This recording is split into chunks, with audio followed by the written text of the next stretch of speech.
I tell that.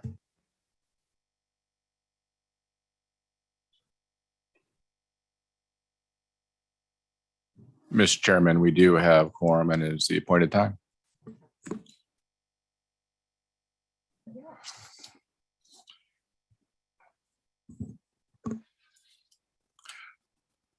Good morning, members of the MAG Economic Development Committee. We do have a quorum, so I will be calling this meeting to order. The time is 11:33 a.m. And housekeeping for those around the table, please turn on your microphones when speaking so that those joining virtually can hear you. And for those participating via Zoom, please remember to unmute your device before speaking and mute when you are not speaking to create a positive experience for all attendees. And when speaking, please state your name when making a comment or asking a question. Phone participants should use *6 to mute and unmute and *9 to raise their hand. The MAG public comment process provides opportunities for members of the public to comment on items scheduled on today's agenda or on items that fall under MAG's jurisdiction. 2 opportunities are provided for public comment, including the call to the audience and action items to be heard. MAG also provides the opportunity for members of the public to submit written comments via the MAG website prior to the meeting, as long as the comments are received at least 1 hour prior to the posted start time for the meeting. If you'd like to comment at today's meeting, please fill out a white request to speak card located on the information table in the hallway. Please be sure to indicate the item for which you want to speak and give it to a designated MAG staff member. And if you're parked in the garage, remember to validate your ticket. Parking validators are available on the information table in the hallway. And for those who purchase a transit ticket to come to the meeting, please see a staff for a ticket as well. And please note that hearing assisted devices are available from MAG staff. Now, before we begin with the roll call, I'd like to say, I'd like to introduce myself to everyone. My name is Stephen Rowe Lewis, and I'm the governor of the Gila River Indian Community. And I'm very honored to be the chair of the MAG EDC. And I look forward to a very exciting and productive year and you're really moving this EDC committee to new heights and building upon all of the successive chairs. So I'd like to also introduce to my left our new vice chair as well, Councilman Ray Molnar from the great city of Glendale. And I'd also like to welcome 2 new members to the committee. Vice Mayor Tom Durham from the city of Scottsdale, another great city, and Council Member Janine Guy from also the great city of Buckeye, who is unable to join us today. Now I got to say great for all the cities now, because I can't just say one. I'm learning as a chair. So we look forward to seeing her at the next meeting. We welcome you both and look forward to your participation on the EDC. So now we'll begin the meeting with a roll call of all the members. And so I'll turn this over to the MAG staff to do the roll call for those both in person and virtually. Thank you, Chair. I will go through the list of members.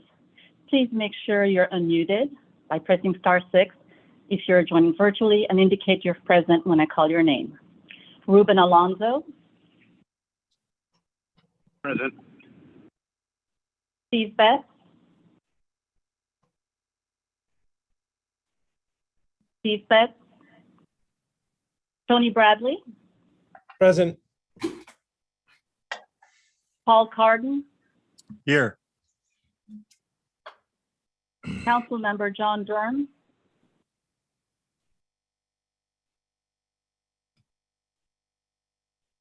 Vice Mayor Crane.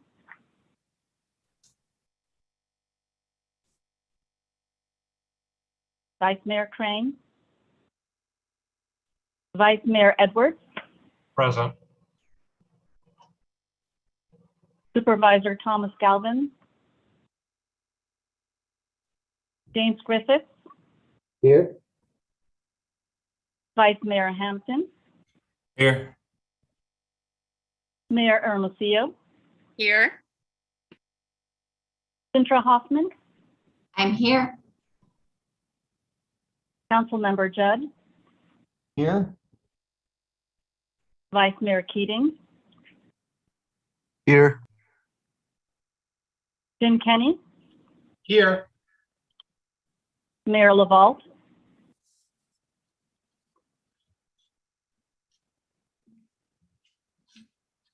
Vice Chair Malnar, Present. Councilmember Luna, Mike Markham, Present. Councilmember McMahon, Present.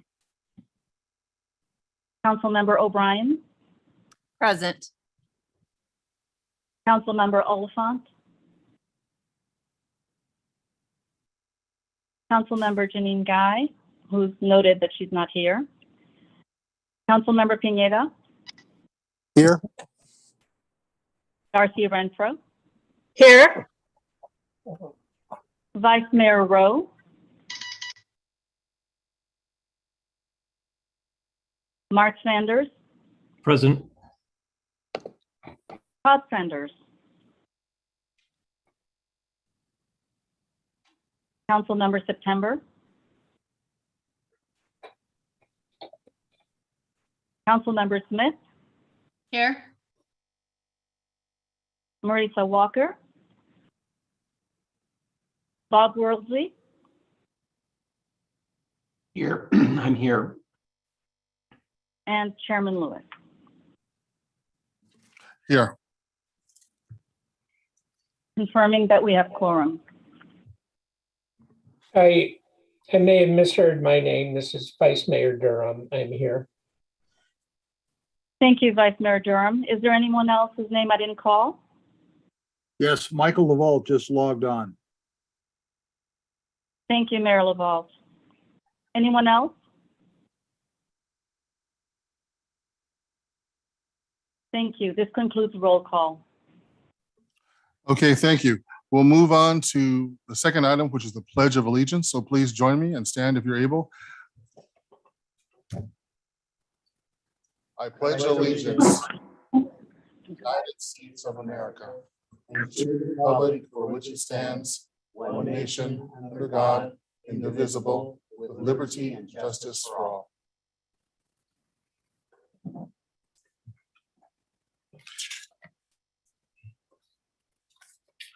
Okay, thank you, everyone. We'll move on next to item 3, call to the audience. So our next item is just that, and this is an opportunity for the public to comment on items that fall under MAG's jurisdiction that are not on this agenda currently, or that are on the agenda for discussion and not for action. 15 minutes will be provided for the call to audience agenda item unless the committee requests an exception to that limit. Members of the public who are attending in person may deliver their comments from the lectern at the front of the room. You have up to 3 minutes to complete your comments. A timer is provided to assist you. When the light on the timer changes from green to yellow, you have 1 minute remaining. If the light turns red, a buzzer will sound, meaning your allotted time has expired. So to the staff, have we received any comments at this time? If not, Mr. Chair, we have not received any comments at this time. thank you so much. At this point, are there any other members of the public here today who desire to speak on this item? And if not, then we'll move on to item 4, which is approval of the June 7th, 2022 Economic Development Committee meeting minutes. So we have item approval of the June 7th. Does any member of the committee have any questions or discussions on this item? If not, prior to the approval of this item, do we have any members of the public who wish to comment on this item? If not, I have not received any requests to speak on this item. And with that, staff, do we have any other written comments for this item? Mr. Chair, we have not received any written comments or online comments for this item. Okay, thank you. So with that, is there a motion to approve the June 7th, 2022 Economic Development Committee meeting minutes? This So is moved. Councilmember Nancy Smith, so moved, or second. Thank you. We have a motion and we have a second as well? Yes. Okay, thank you. And can I have a voice vote of those in the room? Mr. Chairman, if I could we get for the record who the second is? Councilmember Nancy Smith. And then who was the original motion maker then? Peggy. It's me, Peggy McMahon. Thank you. Thank you. With that, can I have a voice vote of those in the room? Those in favor say aye, those opposed say nay. Aye. Thank you. And staff, can you take a roll call of the members participating virtually? Thank you, Chair. I will go through the list of members attending virtually. Please indicate how you vote when I call your name. Be sure that you are unmuted when you respond. Ruben Alonso, Yes. Steve Betts, Tony Bradley, Aye. thank you. Paul Carden, I'm here in person and I voted aye. oh, thank you, apologies. Vice Mayor Edwards, Yes. Vice Mayor Crane,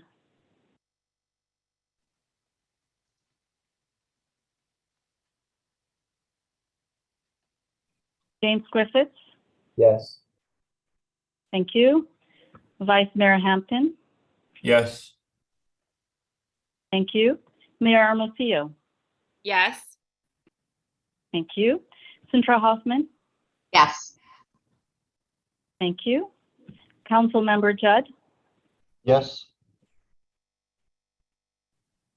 Vice Mayor Keating, Yes.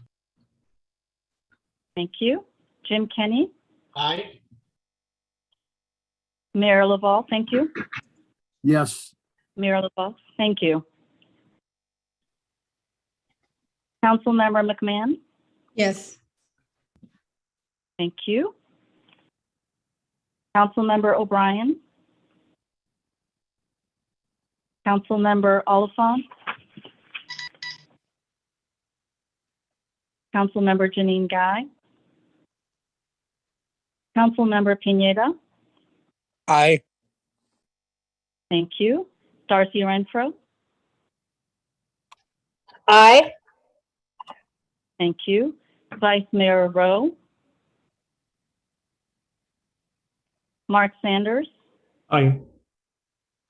thank you. Todd Sanders, Councilmember September, Councilmember Smith, Yes. thank you. Marisa Walker, Bob Worsley, Aye.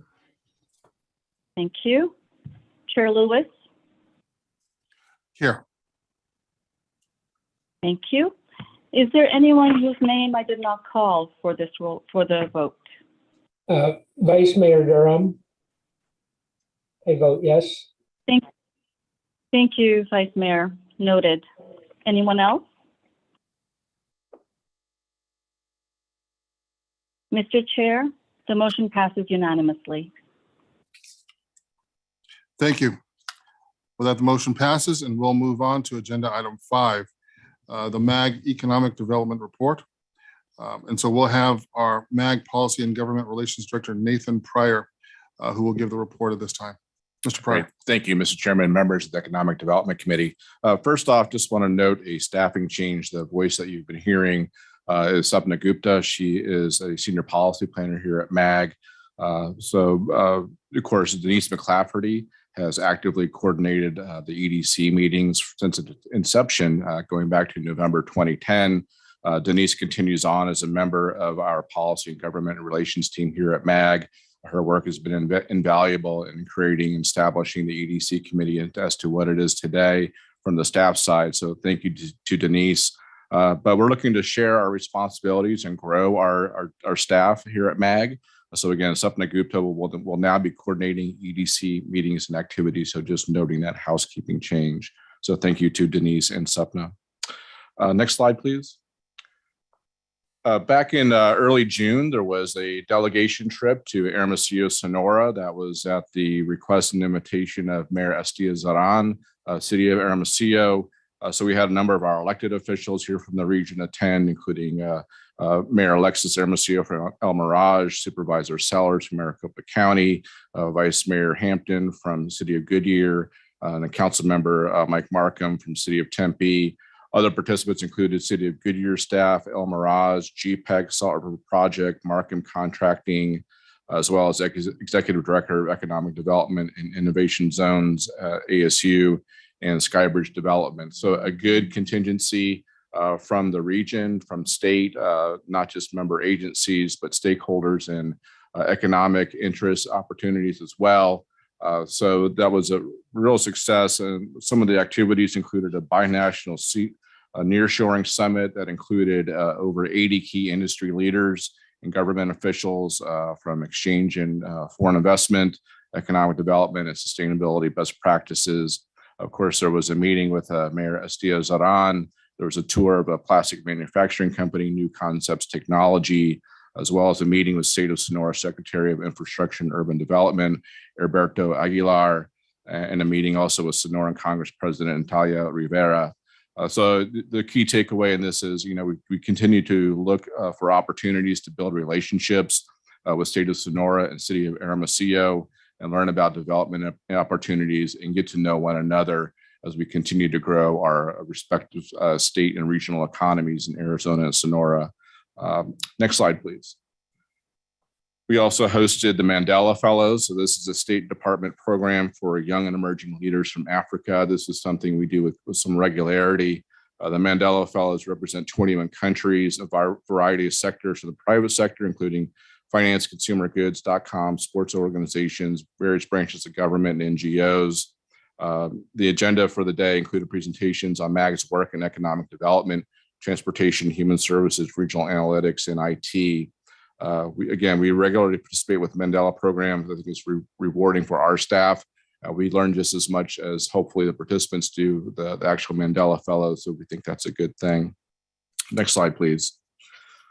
Back earlier this year, we did advance this issue to you. It's the proposed Canadian Snowbirds Act. So this is federal legislation that would allow 2 extra months of visitor stay from Canadians.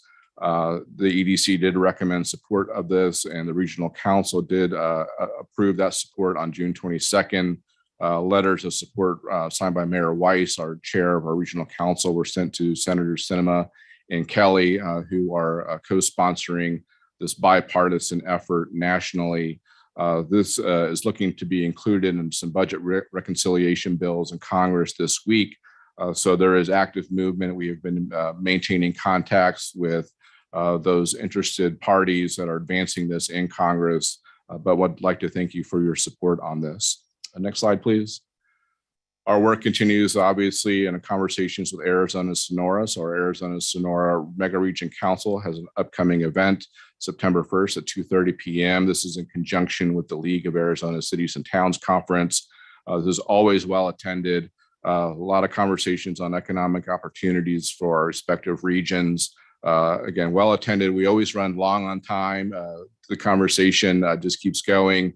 We think that's a good thing. So we're looking forward to reinvigorating these in-person conversations. Obviously, that was put on hold during the pandemic, where we went to more virtual setting, but we're looking to resume our in-person conversations going forward. Next slide, please. So one of the biggest developments this past since we've met last is regarding enabling legislation for the extension of Proposition 400. You may have heard, of course, that earlier in July, there was a veto from Governor Ducey on our proposed enabling legislation. We were successful, so that was good news in terms of passage in the legislature, in the Senate, and the House. But again, that was a veto. Next slide, please. So just a quick overview, and encourage you to go back and look. There was a meeting, a joint meeting of the Regional Council and Transportation Policy Committee last week, with a more in-depth presentation, but I'll just give you these two slides as a takeaway. As you can see there in the green on the revenue side, you see the sales tax at the bottom. So that is the over half of the money's flowing into our revenue stream for transportation. Next slide, please. What a veto means potentially if we do not advance this to ballot and get approval from voters is that more than half of our total revenues are removed. So we're regrouping right now. Had a lot of conversations with our MAG member agencies, including our executive committee, which provided direction to go forward with the economic impact analysis of our plan and what a potential veto means if we do not continue the half-cent sales tax. We're looking at an examination of our legal and legislative options, and of course, potential impacts to our transportation plan program of projects. I encourage you to go back to the MAG website and look at that presentation from last week. So obviously much work needs to be done. We will come back to the EDC with updates. More conversations need to be had with our policymakers and regional council and the TPC. But we appreciate the support of EDC members in this effort. And once we recalibrate our path forward, we'll be back with additional updates on how the EDC members can support this important effort. Mr. Chairman, that completes the presentation. Lots happened this summer. This is for information only. If you do have questions, please reach out to MAG staff after the meeting. Thank you. Thank you, Nathan. A lot of good information there. Does any member of the committee have any questions or discussions on this item at this time? Senator Bob Worsley, I have a question. Please proceed. Thank you. Yes. I wonder, I'm talking to a lot of folks that are worried about the election today, and probably a lot more people going to the legislature that are more hardcore, might be more difficult to work with. Has anyone been discussing with the governor's office a special legislative session before the end of this year? Maybe lame duck after the election. This is a serious thing to miss all this revenue. Mr. Chairman, members of the EDC, Mr. Worsley, that was brought up as a potential consideration at our joint meeting of Regional Council and TPC last week. Obviously, primary is today. We'll start to get a little bit better understanding of the legislative landscape going forward. Of course, we still have the general election in November, finalizing the determination of legislative composition and who will be in the governor's office. So that is ongoing in terms of monitoring that. But again, there was conversation last week at Regional Council and TPC about a potential special session option.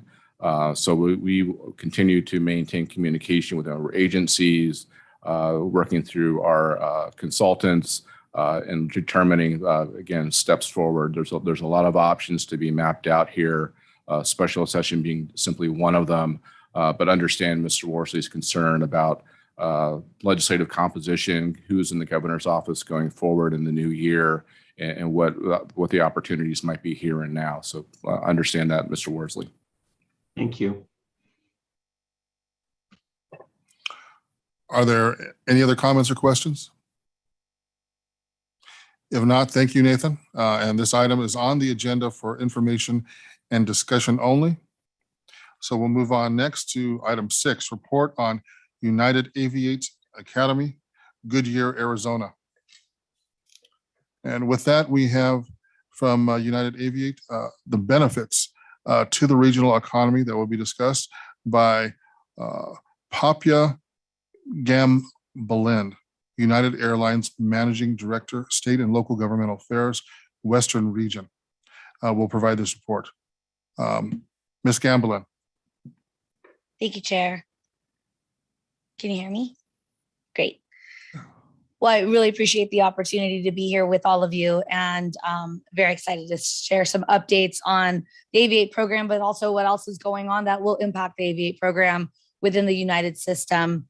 I've been with the company just about a year, and so what I've learned so far is United is committed to the communities that we serve and investing in places that we clearly invest in, like our Aviate program here in the Phoenix area. I wanted to start off with a video that will sort of frame the conversation. But I'm going to talk to you about our investments. I'm going to talk to you about why we're making those investments, how we're mitigating for those investments from a sustainability and environmental perspective, and then talk a little bit more about the pilots and that critical piece of the puzzle that needs to make it all work. So if you could please play the video.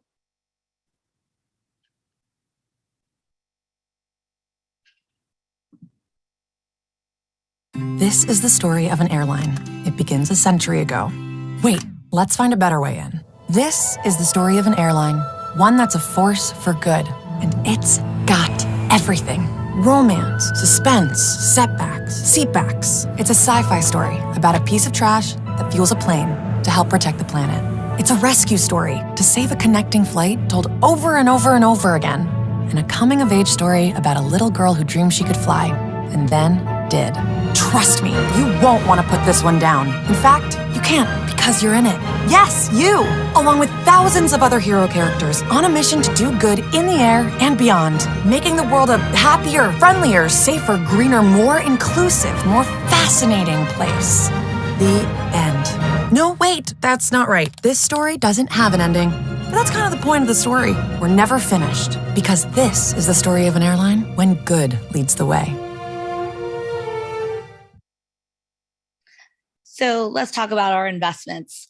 Last summer, United announced that we were purchasing 200 Boeing planes, 70 Airbuses.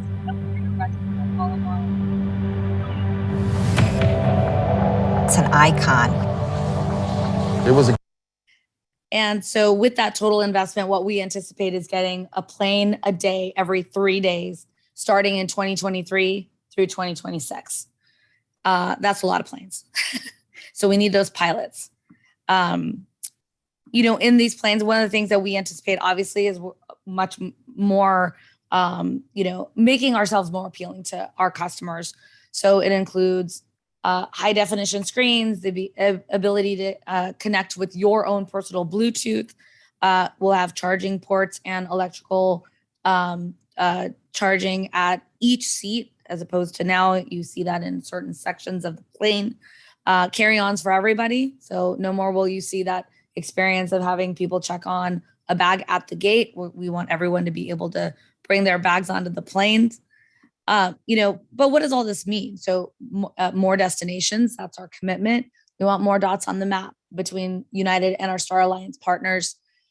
We're in Africa, we're in Australia, we're in different parts of the world right now, looking at places where we can create more connectivity, whether it's layover or direct. Again, thematically, need those pilots. So let's talk a little bit about jobs, and I'll talk about the pilots shortly, but that also includes customer service agents. Over the pandemic, we pivoted to an agent on demand so that you can get someone on video or phone. And that really helps us expand our reach and be much more attractive to, from our competitors to be available and accessible. And that's very important to us. But those jobs are impactful here in this region. Phoenix is a really important place for us. We anticipate a growth over the next few years through 2026, about 750 jobs just here in this Phoenix region and in surrounding area. Our hub areas are looking at an increase of 5,000 to 4,000 jobs. That includes the flight attendants, the machinists, the ramp employees, etc.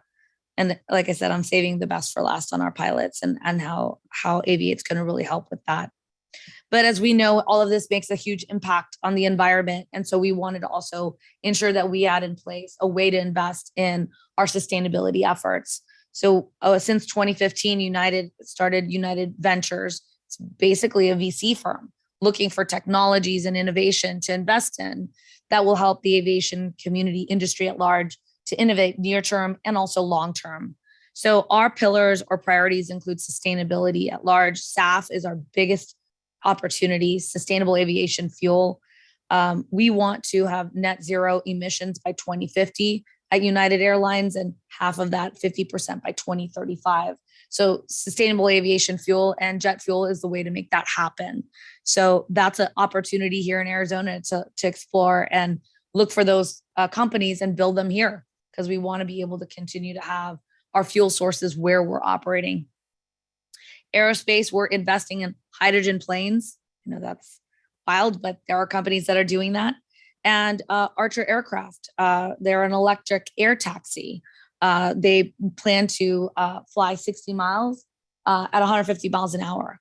All of these entities require skilled pilots. So our investments are not only mitigating our environmental footprint that we're putting on our planet as we grow and expand.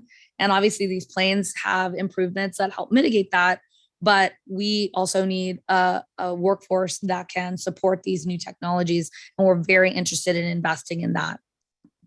So our our gem is our United Aviate program located here in this wonderful state. We kicked it off at an inaugural in December 2021. We have 121 students in the program, and that's continuing to grow. What was really great about the facility is that we were able to reuse and retrofit existing facilities with the help of many of you in this room and on the phone. We greatly appreciate the partnership. It is just something that we want to continue to invest in. We have 25 Cirrus SR-20 series single engine planes, and we've just ordered another 12 for that facility. We have 2 hangars and then 1 additional hangar in Phoenix Deer Valley Airport. So our expansion and our investment is here. We're committed to that. So it's a year-round training program, and that's because you guys have the best weather. So thank you. But that's really important to us because at the end of the day, we need to train 5,000 pilots out of that academy and then have another 5,000 brought on board by 2026 to meet this goal of these planes and coming into the system. So that's a combination of private aviation and military, but we're banking half of our inventory of pilots to come from the Aviate program. But just to touch on a couple of things about the Aviate program, when we started looking at the statistics around the makeup of our pilots, not just at United, but within the industry, only 5.6% of the pilots are women. And that's from the US Bureau of Labor and Statistics. You then only have 6% of people of color. So our commitment at United, and I'm sure many of you have heard of this, but it's so important to reiterate that we want over 50% of that class each year to be comprised of women and people of color. And this class, it's over 80%. When we made that statement, it was a call out to so many people that thought they couldn't get into this industry. And we saw people coming from all over. And it's really important to also acknowledge having key partners is so important. Organizations like Black Aerospace Professionals, Sisters of the Skies, the Latino Pilots Association, the Asian Pilots Association, they are all recruiting for us. And United is partnering with our bank, Chase, and we're offering $2.4 million to offset costs for these students to go through the academy. So let's talk a little bit about what that looks like. It's a year-long program that kicks them off. And then it's about just shy of 5 years where they go and they will train with our pilots through Aviate curriculum and in an academic setting before they fly for us. But all of their flying will be for United Airlines. They will have a job at the end of this process. So I want to just sum up with one other video that sort of captures all of what I've shared, and then happy to take questions at the end if I have time, if I go over. Do we have time for the video? Yes? Great. Let's do the video, and then I'm happy to take questions, and I appreciate all of you listening and looking forward to a dialogue.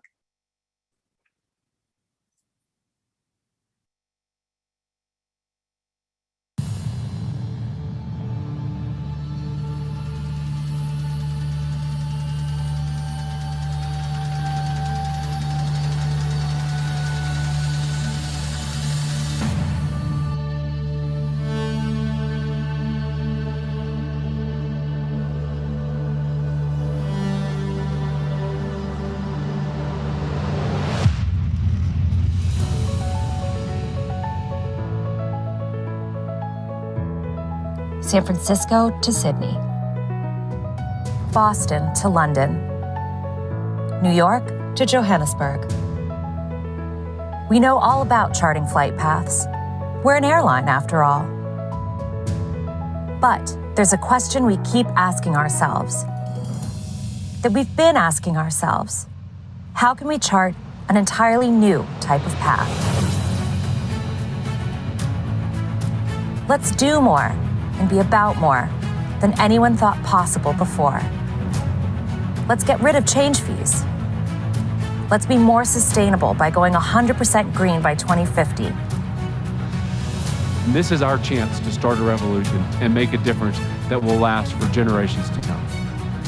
Let's fly even safer, backed by science. What you're seeing here at United Airlines is they're taking it very seriously, and they're doing what they need to do to keep their passengers and their employees safe. Let's make the entire experience more seamless, more personal.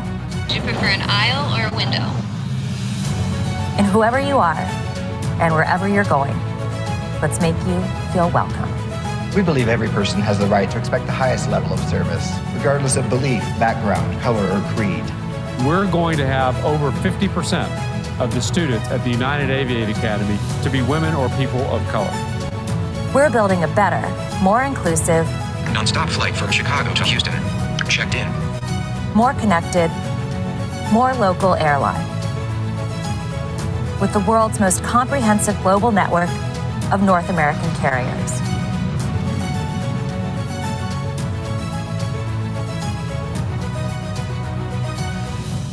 Today on this flight, a group of heroes are heading to help deal with the incredible COVID-19 crisis in New York City. Can't wait to be reunited. It's time to chart something new for our customers, our employees, and the communities we serve. Later, Gators. United family, we want to thank you so much for bringing us home. Thank you so much for your service. Okay. It's time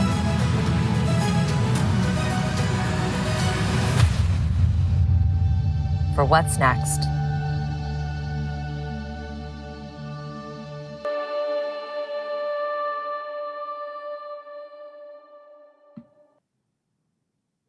And with that, Chair, I will be happy to take any questions.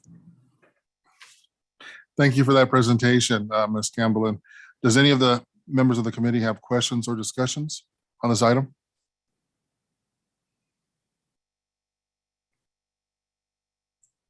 If not, a comment. Yes, please. Yeah, this is Vice Mayor Brandon Hampton in Goodyear. We're very happy to have United in the city of Goodyear, and really like to support them.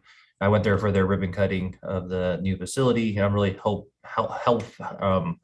very excited and for their expansions and the continued growth of United. So we're here to support. So we appreciate you investing in our city. So thank you.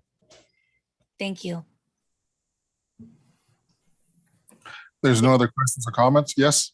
Yes, this is Cintra Hoffman. I just have a comment about you grooming and your efforts to groom your future workforce. We are very involved in workforce development and actually just hired someone that specializes in that area because it is such a crucial need for all industries. And aviation and aerospace is definitely one of our targeted industries in the West Valley. So we'd be more than happy to meet with you and partner with you on and assist you in any way we can. I was actually on a flight 2 weeks ago that got canceled because the co-pilot had to leave due to his cap on hours. So I know that this is definitely a crucial issue for the industry that then trickles into every other industry and our work in economic development. So appreciate your efforts. I would like to take you up on that offer. Thank you so much.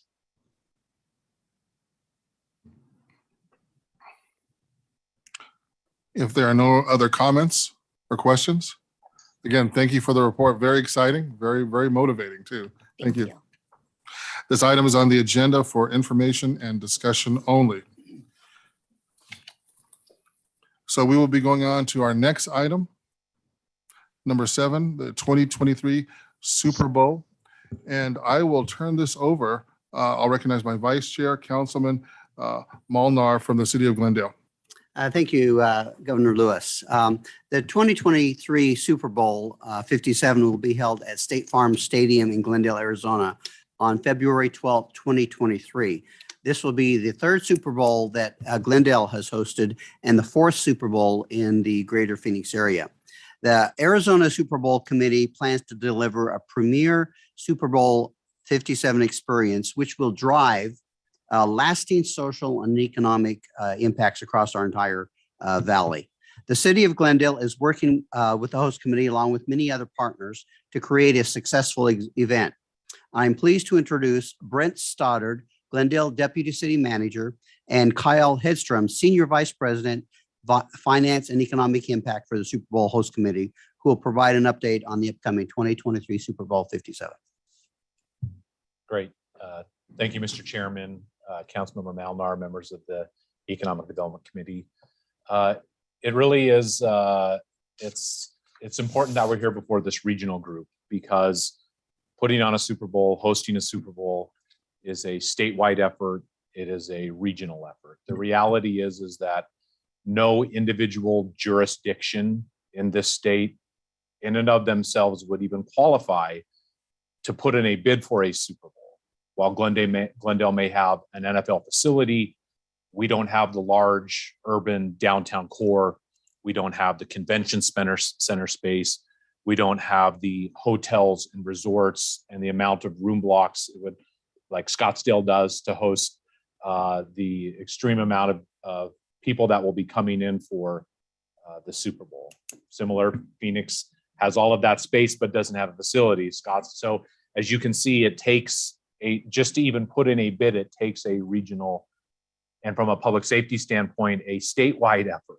No individual jurisdiction has the manpower to provide what we know will be one of the safest, most successful, inclusive Super Bowls that the NFL has ever experienced. And so we draw on all of the resources across the region and the state. So we wanted to come before you today. There's a lot of questions about what's coming up for the 2023 Super Bowl, and Kyle will be able to speak to that. But there's also the questions of what does it take to host a Super Bowl, specifically from a municipality's perspective.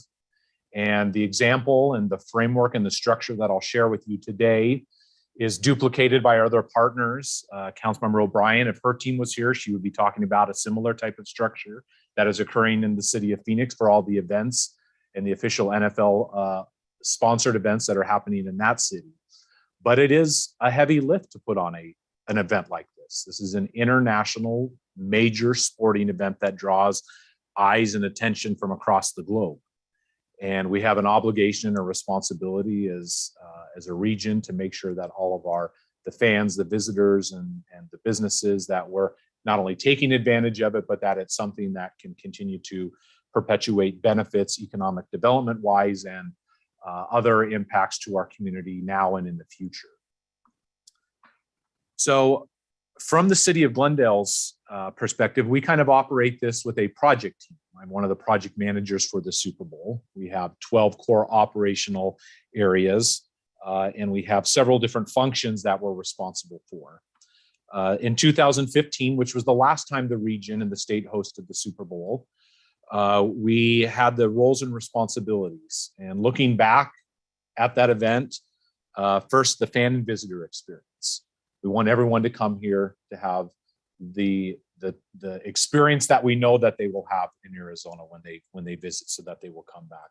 Public safety, traffic and transportation management, dealing with the FAA on temporary flight restrictions, inspection and permitting of all the different buildings and temporary structures that come up for the different events that are celebrated in conjunction with this event.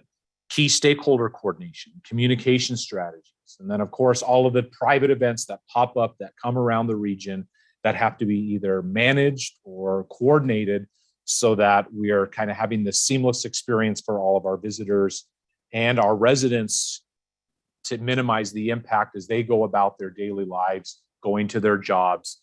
Of course, incredibly proud to have the Super Bowl, but life kind of continues on for them, and we want to make sure that they're able to move about and have the life that they need.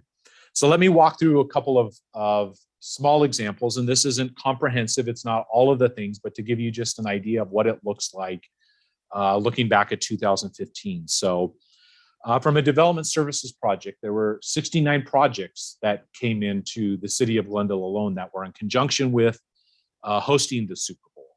As part of those projects, we issued 94 permits. These can be anything from special event permits to construction permits. We also are responsible for when we bring in a partner like the NFL, that we are controlling and making sure that there are not guerrilla marketing attempts to come in. People that will try to take advantage of this event to either come in and sell illegal merchandise that's not sanctioned by different parties, or even try to advertise in different areas that they're not permitted for or allowed. And so in 2015, through our code enforcement and some of our public safety efforts, we were able to stop 143 illegal signs and 35 non-permitted vendors who tried to come into the area. And you may say, well, why are we putting so much energy into doing that? Well, because it's important to our stakeholders and our partners, like the National Football League and the NFL, that if we want to continue to hold these events, that we make it a safe place for them and their corporate sponsors, and something that can be sustainable to them, that they know that we have the ability to back them up as stakeholders. Game day parking. Parking may just seem something simple that you come in and you pull into your spot and you leave after the game, but there is a tremendous amount of coordination, not only to just identify the tens of thousands of parking spaces that will be needed for, not just for the fans and the visitors, but from the media, the workers. How do you have an army of volunteers? How do you have them transported in? Where do they park? So all of these things have to be coordinated. Just a couple of pictures you can see there from the enormity from a couple different angles of the parking and the limited space that's available. From an airport operations standpoint, you've got corporate jets. This is one of the benefits from hosting the Super Bowl, is the corporate presence, being able to take advantage of business leaders from across the world, in reality, coming into our state to be able to host them, make sure that from the moment that they touch down, they have a positive experience. And so from a municipal airport perspective, we have a lot of responsibility to make sure that that takes place. Just looking at the Glendale Airport, and I know Scottsdale's numbers are even bigger. Sky Harbor is a whole different scope and size and scale of what they will be hosting. But just think about the Glendale Municipal Airport for a minute. 111 arrivals during that game week of corporate aircraft. 45 aircraft just of game day alone. 14 helicopter shuttles taking 80 passengers to that, in and out of that facility. And then 10 banner towing flights. These are the banners that you see cycling. So these are all done on a reservation system. So remember, the Glendale Airport itself is not very large. Think about standing up and the magnitude of adding in Scottsdale, Goodyear, Phoenix. These are big, heavy coordinations with the FAA and all of these regional airport systems to make this all work. From a transportation perspective, we talked a little bit about making sure that there's ample parking. You also have 800 buses coming in. How do you that's a big footprint if you just look at 800 buses lined up. How do you manage the ingress and egress of those? Where do you park them? How does that work? Something that the city, and working with the host committee, is responsible for. The smooth ingress and egress. The standard for the Super Bowl is that those that have a game ticket for the event, the successful measure is that 90 minutes before kickoff that they are in a parking space. We were able to accomplish that not only in the 2008 Super Bowl, but the 2015 Super Bowl. And then, of course, the egress as they leave the event to make sure that people can get out of there smoothly. In addition to the parking, just a heavy pedestrian. How do you manage that? Well, you manage it with traffic flows, with barricades, with public safety presence, with wayfinding signs. Those are all the responsibilities of a city that's hosting it. And like I said, not only here in Glendale, in Scottsdale, in Phoenix, Mesa, anywhere that there are these, there's going to be a large crowd presence coming to experience and celebrate the Super Bowl. Public safety, probably the biggest responsibility that we have, like you said, to keep our residents safe, our visitors, our businesses, the patrons that are coming. You can read the slide. I won't read it, but this takes the cooperation of nearly every agency in the state of Arizona, that we draw on the expertise and the manpower to cover it, to make it safe, and we have successfully demonstrated that we're capable of doing that as a state here in Arizona, which is one of the reasons these events continue to come back. Communications and CVB, Convention and Visitors Bureau efforts. From Glendale's perspective alone, You can see the 42,000 news reports, tens of thousands of CBB requests, hotel occupancy, managing. Just in our Glendale facilities, we're getting tremendous amount of demand from national, local news people who want to come and have shots. How do you coordinate all of them? Where's the best place for them to be? That takes a lot of effort and planning and coordination so that we can get, again, the type of coverage and the branding that the state of Arizona is looking for and the benefit that comes from hosting these events. And of course, economic development is the real driver. Everybody likes to have these events, but we also want to see some value and benefit from all of this tremendous amount of energy and effort and resources that are being put into. And that comes in the form of economic development through business attraction. The host committee, through the coordination of the Arizona Commerce Authority, does an amazing job compared to, I would say, all of the other states that have hosted Super Bowl in bringing CEOs and businesses in, not just for a game day event, but then following up with them to find opportunities for additional business attraction, retention, expansion, and having it occur here in Arizona. And we've been very successful in those regards. Our parks, libraries, and recreation divisions, through volunteer efforts, through different exhibits that come through the Super Bowl, we're able to take advantage. And so it takes, again, finding space and coordination and staff and standing those efforts up with our stakeholders. And of course, at the end of the day, it takes innovative partnerships. There's a lot of responsibilities, not only from equipment and manpower that can't be provided by a single jurisdiction alone, but we rely on our private sector partners to help us, whether they're hospitals donating specialized equipment that we're required to have on site game day at a facility that you couldn't just go out and buy on your own, and only hospitals would have that, and they lend that type of equipment. So those are the unique type of partnerships with the private sector as well that make these events successful and allow us to not only have them here, but then bring them back as a matter of success. We processed 12 liquor licenses. There was 23 events that happened around Glendale that we had to monitor. Temporary permitting requirements. These are some of the things that are required of a local jurisdiction. In closing, I just wanted to share kind of a time-lapse video so you get an appreciation of all of this work, all of this cooperation, all of these resources going into place. And in a 1-minute time-lapse video, you'll see the Super Bowl happen from fans coming in, the game being played, to fans leaving, which is what I think it's kind of a unique, cool video. So.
So you kind of see it all. If you're a Seattle fan, you probably turned your monitor off for the last few seconds of that video. Again, the reality is that it takes the cooperation and the partnership of all of the stakeholders throughout the entire state of Arizona, from every jurisdiction to all of our private and corporate partners. And it's not just about having one event, it's having this event be successful so that we can bring back others. The benefit and the reason we're able to put our best foot forward as we go out and compete with all of the different states and regions and cities who would like to have these major events is Arizona is the best at doing these. And we have the team, we have the structure, we have the framework, we've got the personnel. Because we've successfully been able to have these events, not as a one-time every 7 years, but we're on a constant rotation, whether it's, the Suns and hosting NBA finals, or whether it's Cardinals playoff games or college football championship games, the Waste Management Open. We are constantly hosting these major sporting events. And so we're able to retain the operational expertise from public safety to operations to transportation to the support of our corporate partners to be able to continue to do this. And people want to come to Arizona. They're excited when they hear that the next event is going to be here. But it also takes some tremendous effort and lift from not only a jurisdiction, but a corporation. That corporation and that organization is through our host committee. And we're fortunate to have Kyle here today. Kyle is an expert in this stuff. He has been through Super Bowls that have been here. He's led the efforts as managing directors of the college football playoffs to the Final Four. When these efforts for 2023 first started to get stood up, there was really, before they staffed up and got everything going on, there was 2 people that were involved. And Kyle was one of the first 2 people on board to have those conversations. And so we're fortunate to have Kyle here today to talk about the exciting Super Bowl 2023 and everything that entails for the state of Arizona. So thank you.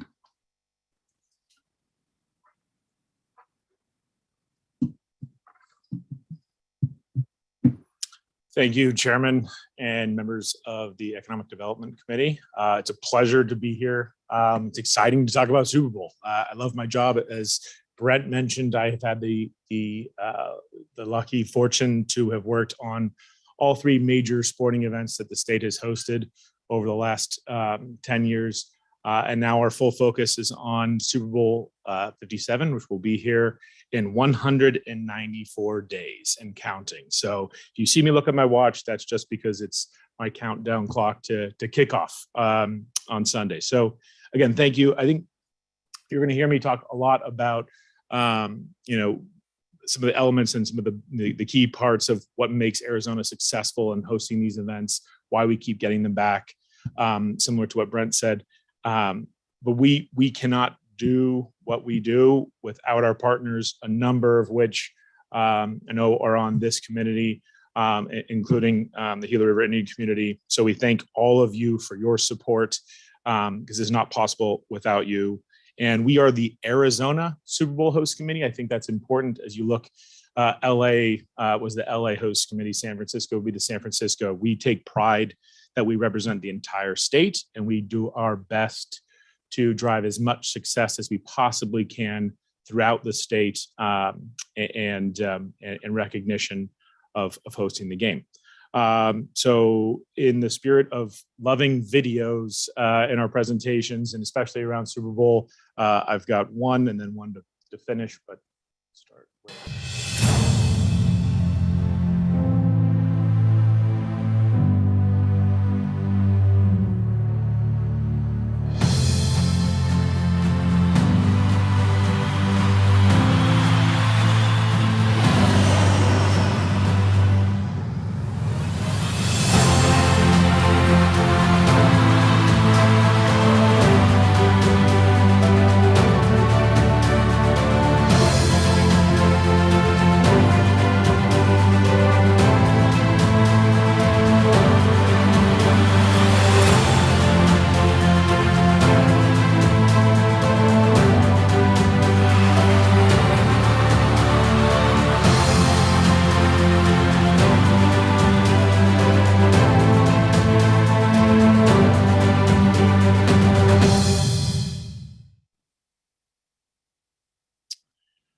So the Arizona Super Bowl Host Committee, we are a nonprofit organization that is set up to work with our stakeholders and our partners here in the state of Arizona, and the NFL to successfully host and execute the game. And while we're doing that, we are focused on 3 guiding principles. We are showcasing Arizona on a global platform. The Super Bowl brings, as you saw, a significant number of media, visitors, and then of course, viewers for the game itself. So how are we showcasing the great state of Arizona the best way we can, and using this window of time, to really put ourselves in the best light for our global platform. Fuel the economic engine for the region. We'll talk a little bit about this, but this is a major pillar for the host committee. How are we using, again, the opportunity to leverage positive economic impact, again, across the state? And how are we kind of all wrapping that up in a a lasting way. You heard Brent mention, and we'll go into it a little bit, our CEO program, where we're trying to focus on economic sustainability efforts, community engagement efforts to extend the reach and extend the impact of Super Bowl beyond just the week, which we all know is a lot, but how are we seeing the positive impacts that drive excitement for our residents and support for getting the next game. So just looking at 2015 and Super Bowl 49 really quickly, we love our records. We love talking about what our benchmarks are. We had a $720 million economic impact to the Valley for the last game. That study was done by ASU. We'll engage them again to do that economic impact study. $2 million to Arizona-based nonprofits. We did $4.2 million in contracts with Business Connect vendors. I'll talk about Business Connect in a minute. It's our small diversity in business program. 73% waste diversion. So this was what we did the last go around. So we set that as a benchmark for downtown and how we are tackling waste. Bilingual media plan. We were the first host committee to deploy a bilingual media plan across our website and our social media. Of course, we want to, again, focus our positive impacts here locally. So how are we taking care of our local youth across the state? So our grants and nonprofits, and how do they positively impact our local youth? 175,000 passengers through Sky Harbor Airport, a record. Hotel occupancy as an average across the Valley at 93%, also a record, and talk about a little about that as well. So as the host committee, and as kind of Brent mentioned, we work with a number of different groups. I would not say this is completely comprehensive, but it does represent kind of our wheel of stakeholders and partners and focus as we are planning the game. So clearly with our elected officials, our convention and visitor bureaus, to the NFL, our volunteers. I don't know if any of you signed up to become a volunteer, but our goal is 5,000, and we are at 4,600 in less than 2 weeks.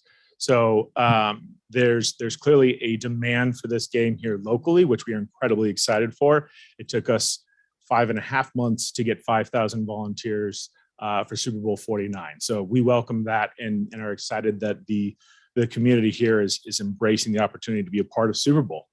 From media, our hospitality entities, again, I'll talk a little bit about tourism, our corporate partners, our public safety. I mean, none of this is something fun and exciting to talk about if we're not managing it across a number of different agencies, whether it's here locally and then from the federal level, so that our guests, our residents, and all of us can have a great, safe time and continue from there. So for the big picture, there's 3 kind of points that we talk about. Again, the economic impact is what we are looking at for Super Bowl 57, 500 million plus. Our Arizona nonprofit giving, this is at 2 million plus. We're looking at raising that. That is in conjunction with the NFL and some of our corporate partners, and then our fundraising goal. So as the host committee is responsible for executing the game, we're also responsible for filling the bid. And with that bid comes a fundraising effort that our team of 20 plus staff is responsible for. So looking ahead, we have 3 major elements here. Our communications plan. How are we communicating with our partners and making sure we're all telling the same story and on the same page for all our planning? We'll have the media center here in downtown. We'll have the airports and streets, coordinating all of this to, again, put our best foot forward when our guests are going out and experiencing the events and maybe the game, and are definitely our visitors and the NFL themselves. The lasting legacy, we have 3 community impact programs that we focus on. Business Connect, which I'll get into a little bit. It's again our diversity and equity initiative for small businesses. Sustainability is going to be a major focus for us this go around, working with again our municipality partners and the NFL, and kind of coming together with what that looks like, and trying to take a step up from what we did the last game. Youth initiatives, so whether that is youth football programs, after school initiatives, working with a lot of local and national nonprofits to focus on how we create that lasting legacy for our Arizona youth. And then, of course, our economic engine. I'll get into tourism a minute, economic development and our regional footprint. Our economic development is focused on our CEO forum is our major focus, which is, again, honing in on CEOs that are attending the game and engaging them while they're out here for the weekend, and then following up with them in the effort to get them to either move their business out here to Arizona or expand on what their current business is doing in our state. And then I think the regional footprint is something that we love to talk about because it's something new, and it's how are we looking at the decor? So of course, you get off you're at the airport, you're seeing decor around Super Bowl, you're at the stadium, you see decor, maybe downtown, but we are looking at every one of our municipality partners and focusing on how are we hanging street banners? Are there other creative ways that we can expand on our decor program so that our guests and our residents between now and the game know that Super Bowl is coming and are excited and proud to host the game. And then events. So for Super Bowl, there are a multitude of large scale private events. This is just a small list, some of these being NFL partners that will reach out to the host committee and they will ask, we've got a large event, we need some help in understanding where we can go. So coordinating with them with a number of venues, again, our city partners, our CVB partners, to place these events and to help them with their experience. Fox Sports is is the broadcast partner for this game, so helping them and frame their experience and their exposure, and using that partnership to drive some positive exposure for the state leading up to the game. But this is a small list of a large number of events that we will be using to drive excitement and a lot of the planning and parties and everything that you'll see around Super Bowl week. So for tourism, just highlighting a few kind of key high level items. For hotels, there is a official Super Bowl room block. And so for Super Bowl 49, we had 111 hotels participate for just over 19,000 rooms, not room nights, in the block. And the NFL uses that for all of their partners, the media, the teams, and all the fans and guests that are coming. And for Super Bowl 57, we took that up 31%. We have 145 hotels in the block and over 22,000 rooms. So we're excited. Without these hotels, without these rooms, we cannot host the game. This is a bid requirement from the NFL, and excited for Super Bowl 49. We filled every one of those 19,028 hotel rooms that were in the block, and then some. So that's incredibly exciting. And then when you look at the impact, the tourism impact is phenomenal around a Super Bowl weekend. Occupancy, and this is across the valley, from 61% of the weekend in 2014 to 93% for Super Bowl weekend. So a jump of 53%, just over those 3 nights, Friday, Saturday, Sunday. The average rate jumping to $325 a night is incredibly exciting for our hoteliers, and of course, a bed tax. And then rental cars, which is another one that jumped 203% from 4,000 to over 12,000. So there is there's an incredible impact on our hotels and our tourism industry, which is an incredibly important part to being able to host this game and to drive the economy of Arizona. So Business Connect, this is our supplier diversity initiative that we run in conjunction with the NFL. And it is designed to promote to our partners, to the NFL's partners and contractors, the use of small businesses that are part of the LGBTQ, veteran, minority, or woman-owned businesses, and using them and their event services in their planning of their event and the game for Super Bowl. We're incredibly excited about this program. It has already had a ton of success and interest from a number of different groups. Locally, we've collaborated with a large number of groups, and again, including our city partners, to make sure this program got up and off the ground. We have 220 businesses that are part of the program, and that's everywhere from, as you can see, food and beverage, catering, photography, entertainment, janitorial, and we look forward to continue to grow that list and work on this program with our partners at the NFL. And I will close it with one more video and then open up for questions. Welcome to Arizona. It's our time. Hey, Arizona, we're on the clock. We're on the clock. We're on the clock. The Super Bowl is coming to AZ. This is the 4th time the Super Bowl has been in the great state of Arizona. Super Bowl 57 is coming to the desert. Arizona, are you ready? Can't wait for kickoff. February 2023. We'll be here before we know it. Let's go, Arizona. Let's go, Arizona. It's our time. It's our time. It's game time. It's game time. I'll be there. Will you? Welcome to Arizona.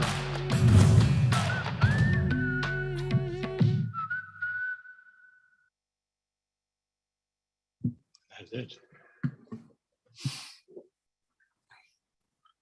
Wasn't sure if there was a question portion or if that was it, but Yeah, no, thank you. Okay. Amazing presentations by both of you. Are there any questions or comments from either in person or online or on the phone? I know it's been a quick, 7 years? It seemed like almost yesterday. And I think I saw myself and my son in that time lapse and that. but you know, and I want to say, as you said, this is a whole state effort, and the Gila River Indian community, we're part of the host committee, proud again, and you know, we see the true benefits as well as with the tourism. I know with our tribe, with our state's 21 tribes, I know that you know, to some degree they benefit as well, you know, from all of the influx of not just you know, commercial activity, but of the tourists that come through. And so, you know, this is an amazing opportunity. I don't know if my Vice Chair, Councilman Molnar, if he has anything further to add on this. No, I just think it is, I think it's been stated very, very well today that this is a regional opportunity. And I think all the cities and all of the entities coming together really make the Super Bowl what it is. And so again, just congratulations to the Super Bowl committee for making that happen. Chairman, this is Cynthia Hoffman with Westmark, and I have a question for Kyle. Kyle, I love the videos that you've shown, and I'm wondering, are you trying to get others to share that video? Is that an option? And if so, Westmark would be more than happy to do so. thank you for the question. For the first video, I believe we do not typically put that out as part of our advertising. The second video, if you would like to reach out, I'd be happy to connect you with our marketing team and see if there's a way that we can get that video to you. And if you can help us let our residents and guests know that the game is coming, we'd be very appreciative of the help. Awesome. And then also one other comment, Westmark hosts the annual Best of the West Awards dinner every year. And it's usually in the October-November timeframe. And it's, I like to call it the Academy Awards of the West Valley, because it's the awards dinner where we recognize people and projects that are all impacting our region in a positive manner. This year, and every year we have a theme. And so this year our theme is Super Bowl bound. So just in line with everything and supportive of everything that you all are doing. Awesome. That sounds great. I'd love to learn more about it. Absolutely. Are there any other questions or comments? And I was just going to add that this is just a fun fact. You know, we were proud to host the last two Super Bowl. The teams the last two Super Bowls at our Wild Horse Pass resort area, and the last two teams won. So I'm just saying, we're on a 2-0 roll. Exactly, Vice Chair. So thank you so much for this. This is very exciting, and I'm sure there'll be more information, that'll be available and coming to us. So this is also committee on the agenda for information and discussion only. Now, at this time, I know that we've sort of, we've had some great discussion on some important agenda items. So we'll be moving the last two remaining items, number 8 and number 9, to our future meeting with respect for the time for everyone. So then this will bring us to item 10, request for future agenda items from the membership. Are there any items or topics of interest that we would like to consider as well for a future meeting?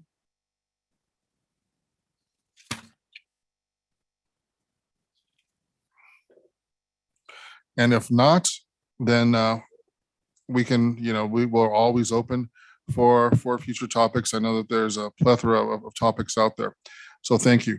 So we'll continue on to item 11, comments from the committee. Are there any comments at this time or announcements from our membership?